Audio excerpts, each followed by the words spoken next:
मेरो मन अनंत मेरो मन अनंत कहाँ सुख पावे। जैसे उड़ी जहाज को पंछी, जैसे उड़ी जहाज को पंछी फिर जहाज पर आवे।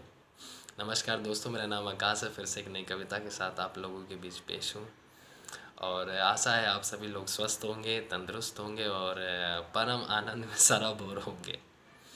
इस बार की जो मैंने कविता लिखी है वो मैंने कृष्ण के ऊपर लिखी है। कृष्ण वो कृष्ण नहीं जो आम लोगों के मन में धारणा बन चुकी है कि कृष्ण का मतलब है कोई सर पे मोर मुकुट धरने वाला या फिर बांसुरी बजाने वाला।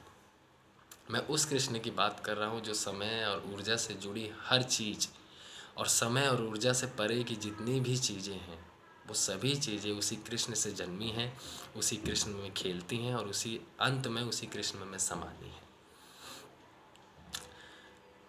हम जिस कृष्ण के बारे में सोचते हैं कि मुरली बजाने वाला या सर पे मुकुट धरने वाला, वो खाली उसी कृष्ण का एक पार्ट है, एक और उसका रूप है, एक और उसका फेस है।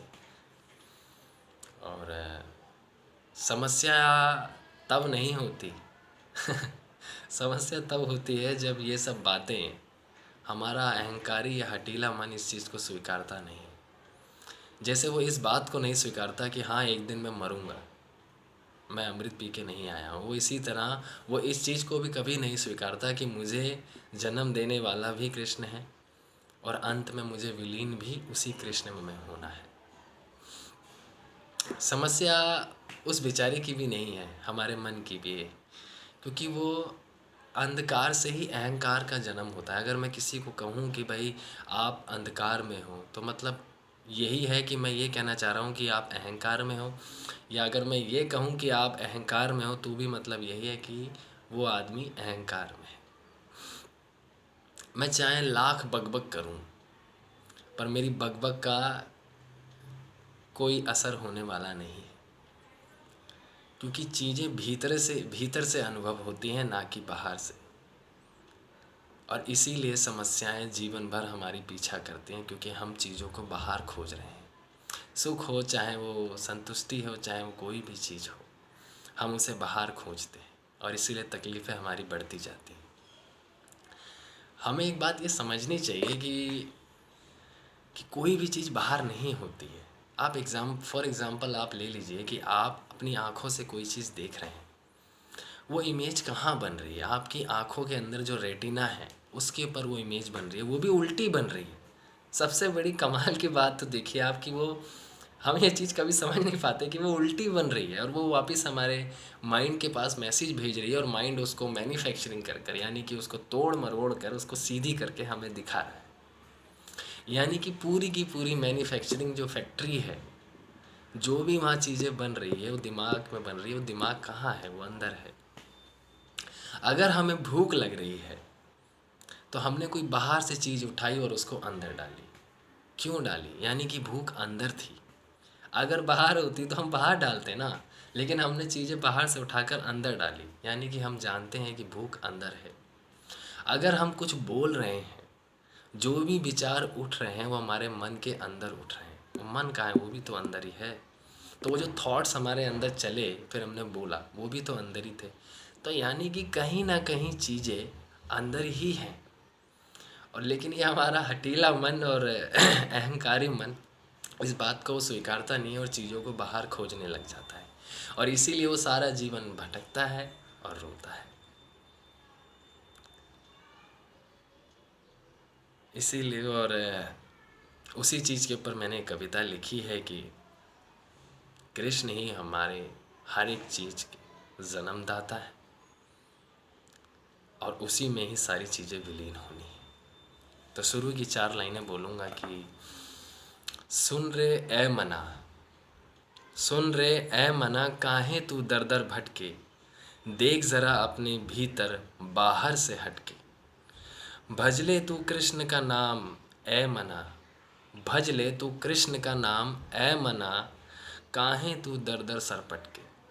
तो इसका जो मैंने टाइटल दिया है वो मैंने कृष्ण मूलम, कृष्ण आप सभी समझते हैं और मूलम का मतलब है, आप चाहे इसे इनिशियल स्टेज या फाउंडेशन या बेस कुछ भी आप कह सकते हैं या समझ सकते हैं, बात एक ही।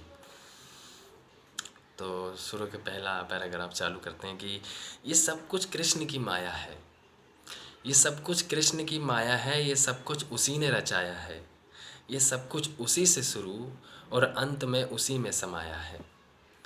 तुम्हारा छलिया और कपटी मन, तुम्हारा छलिया और कपटी मन तुम्ही से छल करता है, सब कुछ जान कर भी ना स्वीकारने की जिद करता है। बड़ी जटिल संरचना की है कृष्ण ने, बड़ी जटिल संरचना की है कृष्ण ने अपने माया जाल की। बड़ा मूर्ख है ये मन, उसे समझने की बजाय उसे सुलझाने की कोशिश करता है। अनंत जन्मों से सुलझा रहा है, अनंत जन्मों से सुलझा रहा है, लेकिन अब तक एक धागा ना सुलझा पाया। और कितना सरल है वो, और कितना सरल है वो, खुद की रची जटिलता के कारण ये अभागा मन उसे जान ना पाया। ज़्यादा ना सोचो, केवल इतना सोचो, ज़्यादा ना सोचो, खाली इतना सोचो, ये तुम्हारी सांसें कौन चला रहा है, इस सुंदर सी धरती को कौन घुमा रहा है। पूरी सृष्टि उस कृष्ण की रोशनी में जगमगा उठी है, पूरी सृष्टि उस कृष्ण के रोशन में जगमगा उठी है। और देखो हठीला मन ये कैसे अंधकार में समाया है।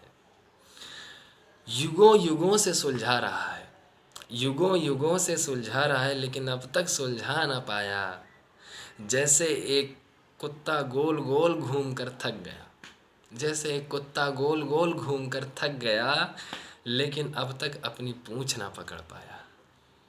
तो इतनी सी थी ये कविता, और आखिरी की 4 लाइनें बोलूँगा कि बूंद बूंद से भरा वो काला अनंत सागर, बूंद बूंद से भरा वो अनंत काला सागर, वो सागर भी कृष्ण में समाया है। उसी सागर की एक बूंद हैं हम, उसी सागर की एक बूंद हैं हम, ये भोगी मन इस बात को समझ ना पाया। तो इतनी सी थी कविता, और आशा है आप सभी लोगों को पसंद आई होगी। और मैं जाते जाते एक ही बात कहूँगा कि इससे पहले कि समय बीत जाए या समय हाथ से निकल जाए, हमको कुछ चीज़ों को जान लेना चाहिए और बोध कर लेना चाहिए। कहीं ऐसा ना हो कि ये जीवन जीवन रोगी और भोगी बन जाए। इससे पहले हमें इस जीवन को एक दिशा, एक डायरेक्शन दे देनी चाहिए, जिससे ये जीवन रोगी और भोगी बनने की बजाय जोगी और योगी बन जाए। अगर नहीं हुआ तो जीवन भर रोना और भटकना तो तय है, ये चलता ही रहेगा। इसी के साथ जय हिंद, जय भारत।